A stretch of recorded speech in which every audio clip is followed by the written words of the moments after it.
What's up, world? Wake y'all asses up. It's another episode of King of DeBerrys podcast. Alright, I'm just going to cut to the shits. Today, I want to talk about breakups, separations, going through it. Alright, I talked about this because, people kind of been reaching out to me saying how much my podcast has been helping them through, tough times, breakups or, emotional things that they're going through, losing family members, things like that. And through my podcast and also through just knowing some of these people personally, I've been able to touch people. So first off, I just want to thank all the people that's out there that's listening to my podcast. I want to definitely just shout y'all out and thank y'all for listening, because without y'all, I'll be nothing as far as my podcast and just get my voice out there. So I just want to first off talk about how much I appreciate y'all. And then the main thing people talk about is going through breakups. That's what people been coming to me talking about. So today I kind of just want to address specifically going through the breakup. And, I'll just give my experience. I kind of touched a little bit on it on the, I think it was episode 5 with Paul, Mike, and Kenan. We talked about, like, how do you handle breakups and stuff, kind of joking around, but we got serious for a little second. But, man, breakups are tough. They are so tough, and I was talking with a friend of mine a couple of days ago, and I talked about why is breaking up so tough? Like, why is breaking up so tough? When you sit back and you really think about it, if one person breaks up with another person, or they both mutually come to an agreement that they want to break up, of course, you're going to miss the consistency, the reliability that you had with somebody else. But other than that, why is breaking up really so hard? Why is separation so hard? And really, it comes down to attachment. And attachment is selfishness, the way I look at it. All right, I'm going to break it down to y'all. All right, so you get a situation like mine, for example. Like my ex-wife, she wanted to divorce me. I didn't want the divorce. She wanted the divorce. She sat down, she said, Paul, I don't have the feelings I used to have. I've been trying to work on it. You're not trying to work with me. I asked you to let's go to therapy, let's do this, let's do that. You haven't done these things, and I'm fed up and I want to go. And so me being attached to her and not learning to love unconditionally, which I'll get to later, I fought it. I fought it. And I didn't even fight in the way that she wanted me to fight. I fought it. Oh, well, what about our family? What about this? What about that? We got a house together. We got a life together. We only been married for a year. It was all coming from a selfish aspect. And a lot of times in breakups, when you have such a tough time getting over a breakup, or you have a tough time going through a breakup, it's coming from that aspect, that me.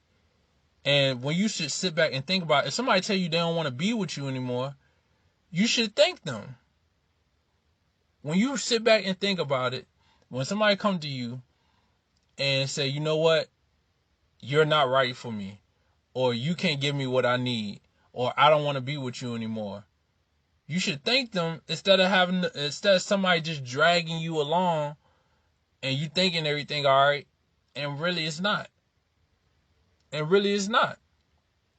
Or if y'all both sit down and come to agreement that, you know what, we're not right for each other, this is not going to work, we don't want to put the time and the effort in to make this work, it shouldn't. I'm talking to y'all because I've been through it. Like I was terrible when my ex-wife left me. I was crying and all that shit. I was bad. I was weak. I was all that.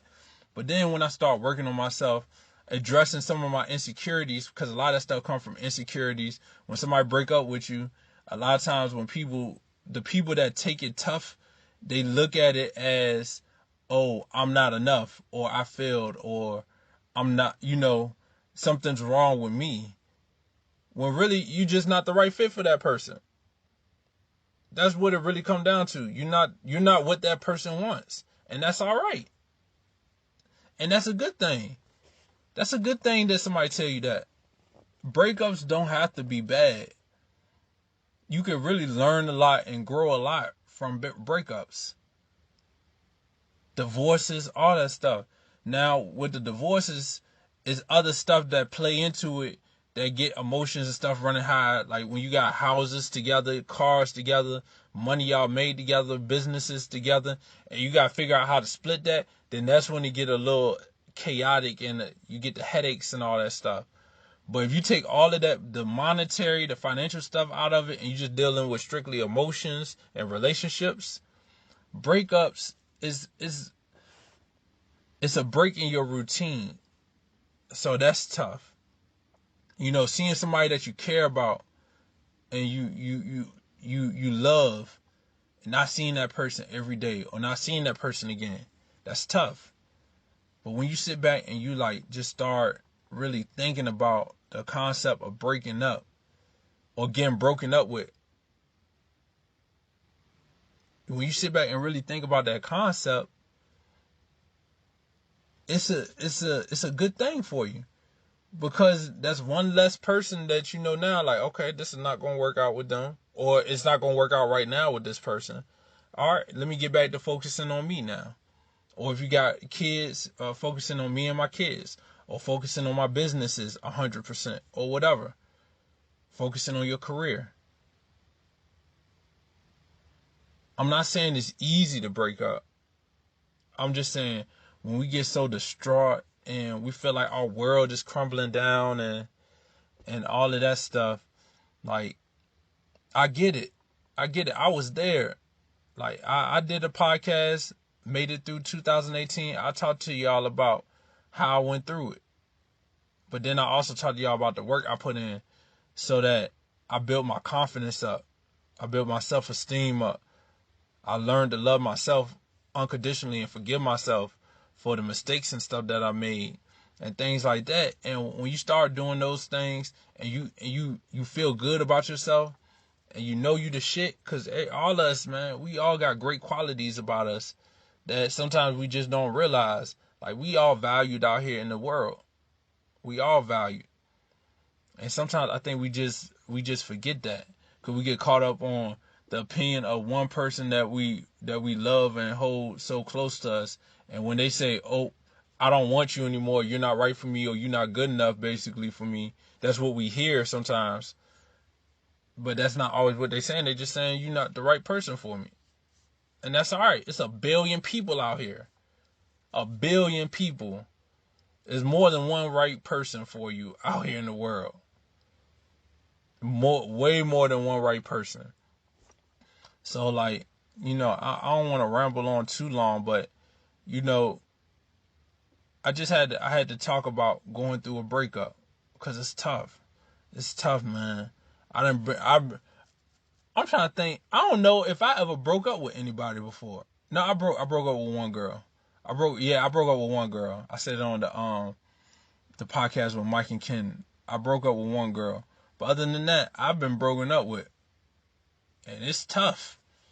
It's tough. It's not easy, but it could be a good point in life. It's a good time to self-evaluate, figure out what you did good in a relationship, what you didn't do good, and analyze and be like, okay, how I'm going to build myself up after this? How I'm going to make myself better from this? How I'm going to work my way through this? That's the mindset you should have when you go through a breakup. And when somebody want to break up with you, you know, you don't got to fight for them. You don't got to fight for them because they telling you what they want.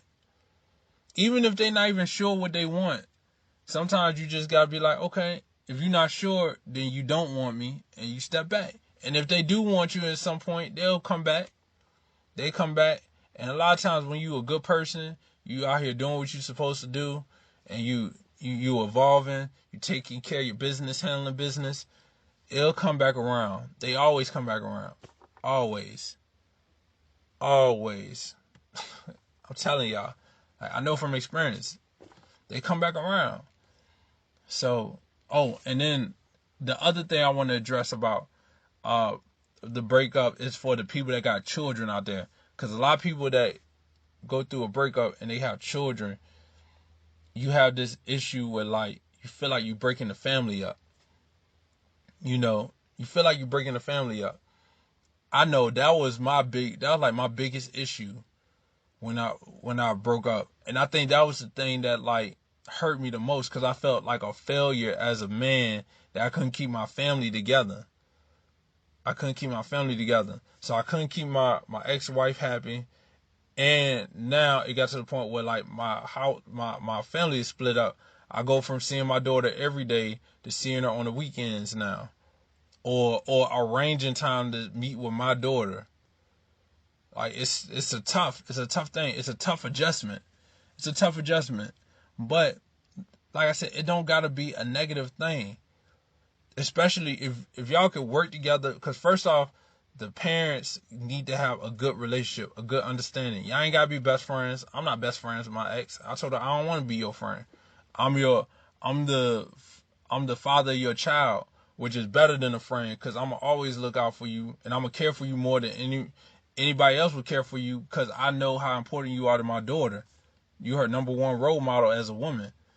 And so if everybody comes to the table with that mindset, and separate all the other stuff, separate the who you talking to and what you doing, and you take all that stuff out of the equation, and you focus on, okay, you as the mother of my child, you as the father of my child, I want to make sure you good spiritually, mentally, emotionally, physically, and financially.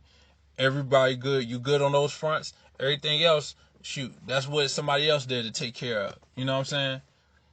But I need you to be good for our child. I need you to be healthy for our child. I need you to be in a good mind state for our child. Both parents need to be like that. And so that's the first thing. When you go through the breakup, you got to realize that even though y'all not in a romantic relationship, you still got to have a relationship with the parent. You still have to have a level of care and a level of love for the other parent. If you want your child to be as mentally stable, emotionally stable as possible, she needs to see both parents happy. She needs to see both parents working together with each other to show that they care for each other for the sake of their child. Because what can happen is, if you see the parents arguing and fighting, that child grow up and think, oh, it's because of me they arguing and fighting. And then that's another emotional baggage that you put on the child. So you don't want to have that. So, making sure y'all have a good relationship with each other, good communication, all of those things. But then you got to also realize, for your relationship with the child, that even though your time is separated, your time is still important. You just got to make even more use of that time, because you got less time with the child. So I know now we got an arrangement set up where, like, I get my daughter every weekend, and I still swing by every once in a while during the week to see her and hang out with her. But I get her every weekend, and on those weekends, she right there by my side with everything I do. Everything I do, she come with me. Cause I only got the weekend. I only got 2 days with her, 3 days. I got 3 days with my daughter, and so I make the most out those 3 days. I make sure I spend all the time I can with her. I make sure she feels loved by me. She feels cared for. She feels good. She knows she got daddy attention, cause she don't see daddy that as much as she used to. So she gotta know that daddy love her. Daddy not going nowhere. And the same thing when she go back home with her mom. Her mom tries to spend as much time as she can with her, because she works a lot, but she tries to spend as much time as she can with her. That's what it's about. It's not about, oh, I don't have as much time with my child like I used to. It's about, oh, I need to maximize the amount of time I have with my child now. People got to start changing their perspective on a lot of stuff. They got to start changing their perspective. And another thing that came to mind through the breakup, and a fear of mine, was that, okay, now me and my ex-wife are separated. It's another man that's going to come into the picture. How's my daughter gonna handle that? And it's not even about handle that, because I already told my ex, like, whoever you bring around our daughter, or whoever I bring around my daughter, long as they don't try to discipline her, by putting their hands on her, and they don't talk disrespectfully to her, yelling at her and stuff like that, we'll be fine. I told her that, and I give her that same respect with any woman I bring around my daughter. Keep that, you know what I'm saying? He don't need to discipline my child. She's old enough now, she can understand yes and no. She's respectful, she's a good little girl. So shouldn't no dude have no issues with that anyway. Like, most people know their kids. Some of y'all know y'all got some wild ass kids out there that I'll test some people's patience. But even then, it's still no need for another person to be disciplining your child like that, unless you give them consent to. And I don't give no man no consent to put their hands on my daughter. No man, no consent. I don't give no man no consent to be yelling at my daughter. So we got that understanding. The other thing that I was worried about is that my daughter might love another man more than me. I'm gonna be honest. Because if my ex move in with somebody else, my daughter will be around another man more than me. And I'm like, dang, man, that's crazy. That's really wild. And that it took me a long time to like digest that and swallow that pill. That damn, another man could be in my daughter life more than I'm in my daughter life. But then I was like, it's not about who's there the most. It's about who she builds the connection with. She has a natural connection with me. If I take care of the things I'm supposed to take care of, if I see her when I'm supposed to see her, come by, take care of her when I'm supposed to take care of her, if I be there for her when she need me to, if I do all these things, if I take care of all my daughter's needs as my child, and I build that connection, that relationship with her, nobody can ever come in the middle of that. Nobody can ever come in the middle of that. Nobody. And I'm telling you, for all my guys out there, nobody can ever come in the middle of your relationship with your child. They cannot love another. If you do what you're supposed to do, they'll never love another man other than maybe their husband or whatever down the line. Or if you got a son, they'll never love another man more than you. You was there. If you was there from the beginning and you put your time in, you put your effort in, you did all the things you were supposed to do as a man, you the blood. It's a natural, universal connection with your child. It's a natural bond that can't be broken unless you break it. Unless you break the trust. That's the only way it can get broken. So I know it's a lot of, especially guys, because most of the time the guys don't got full custody of the child. The child is more so with the mother. But even if you're a mother and you're in the opposite situation and the father has the child more often, if you do what you're supposed to do as a mother, you take care of your responsibilities, you'll be fine. They're not going to love nobody more than you. They not. And it's crazy because I was just talking to my ex not too long ago, and she called me and she was like, oh, guess what your crazy daughter did? I'm like, what'd she do? She was like, she got mad because she told her to do something. She like, you know what, that's all right, I'm leaving. And she was like, oh, where you going? And she was like, oh, I'm going to my daddy's house, I'm going to see my daddy. You know what I'm saying? It's not good. It's not good because I told my daughter that, you can't be doing that. Like, if your mommy tell you something, you got to do what your mommy tell you. Your mommy love you. She doing it for a reason. But the fact that she knows she could always come to me, no matter what, she could always come to me. I'm always going to be there for her, no matter what. And for all the parents out there that's going through, that's separated, that's not with your child's parents, or or whatever, if you're going through breakups, whatever, all that stuff, man.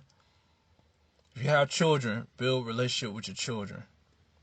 If you don't have children and you're going through a breakup or separation, focus on yourself. Learn to love yourself, and don't look at this breakup as such a negative thing. It won't meant for you. That person at this point in time is not meant for you. It don't mean that maybe y'all won't get together later down the road.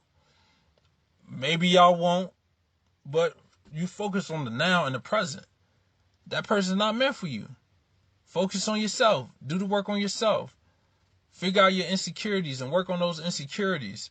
Work on the things that will help you become a better man or a woman. Do the things that you need to do so you can become better. And then what's going to happen, you're going to attract better situations. You're going to attract better people, and you attract more opportunities. Do the work. Do the work on yourself. Focus on yourself. Invest in yourself. If you need to talk to somebody, go reach out to somebody. Reach out to family, a trusted family member or friend. Go seek help with therapy or something. I went to therapy. Well, I went to marriage counseling. And then after we figured out it wasn't going to work, I enjoyed marriage counseling and it ended up turning into a therapy session. And it wasn't even nothing intense. My shout out to my therapist, Anita Stoudemire. I'll make sure to throw her link down here at the bottom. But with the Better Love movement, and I actually shouted her out before, but I'm gonna shout her out again. She tell me, like, Paul, I want you to read this, I want you to do this, I want you to do that. What's the update? Boom, I'm out. And we just talking about business and my podcast and her podcast and opportunities and stuff like that. It's to the point now, I just like, look, what I need to do, Miss Stoudemire. She give me a couple of books to read, tell me some stuff to look up. I go look it up, boom, I'm good to go. And I learn and I grow and I become better. And I feel it. I'm genuinely happy. I got a lot of stuff going on right now. And in the midst of all this stuff going on, I'm still genuinely happy. I'm the happiest I've ever been in my life. I've never been this happy before. And I just went through a divorce. My uncle passed away a year ago. You know, I got family issues going on right now. You know, I'm still trying to raise a young girl out in this crazy world and do my best job with her. Dating, spending time doing all that, working, trying to build businesses. In the midst of all that, I found genuine happiness. I found genuine happiness in the midst of all this chaos. And that's because, man, you got to work to be happy. You would think happiness come naturally, but it don't. You got to work to be happy. You got to find your spirituality. You got to work on your emotional baggage and clearing that stuff out. You got to work on your physical fitness. You got to do all of these things. And you start working on all those things. And it's not going to be perfect. You know what I'm saying? I got routines that I started and I stopped and I started and I stopped. I'm not perfect. But the fact that every day I'm consistently trying to get better is helping me. And I really found true happiness. And that's what I want for all my listeners out there. I want for the world. It's like true happiness. There's so many people out here miserable that hide it behind a smile. Or so many people that's miserable that go out here and try to fuck other people's shit up and make them miserable too. That's what I want for y'all to wrap this up. I just want everybody to look for or to try to find your genuine happiness. Find inner peace. Realize that you are enough. You're good enough. You're great enough. We are all godly. We was made in His image. If you read the Bible, if you're big on Christianity or whatever like that, we was made in God's image. We are godly. We are godly. Tap into that. You got the ability to turn yourself into whoever you want to become. You write it down. You focus on it. You do the things that you need to do to kind of get yourself there, and it'll happen. I'm telling you, because I wrote down, I got a journal. If any of y'all see me, normally I got a blue bag with me. And in that blue bag, I got notebooks in there. And in one of those notebooks, I got a full book of pages of who I want to be I used to write down who I wanted to be as a husband, who I want to be as a man, as a businessman, and as a father. And I had a list of how I wanted to be of all those categories. And I got a whole page, I got a whole book, and then a half of another book. And I wrote that down every day. Every day I wrote down until it started happening. I'm not there yet, but I continue to strive for it. I continue to strive. So that's what I want for y'all, man. I just want peace and happiness, genuine peace and happiness, like true peace and happiness for all of y'all out there, that's listening. But, I'm going to wrap it up. I want to thank y'all for joining me again. Y'all are so amazing. Y'all are the best fans. Like I said, I appreciate all the feedback that I've been getting, all the people that, this has been helping, from my serious topics like today to my funny ones. I'm going to do another funny one or, a lighthearted one soon because, it's getting too serious, man, too stuffy. So I'm going to bring some more funny stuff to y'all. But I just want to thank y'all. Y'all are amazing. So, this is the end of this episode of King of DeBerrys podcast. Y'all take care. Peace.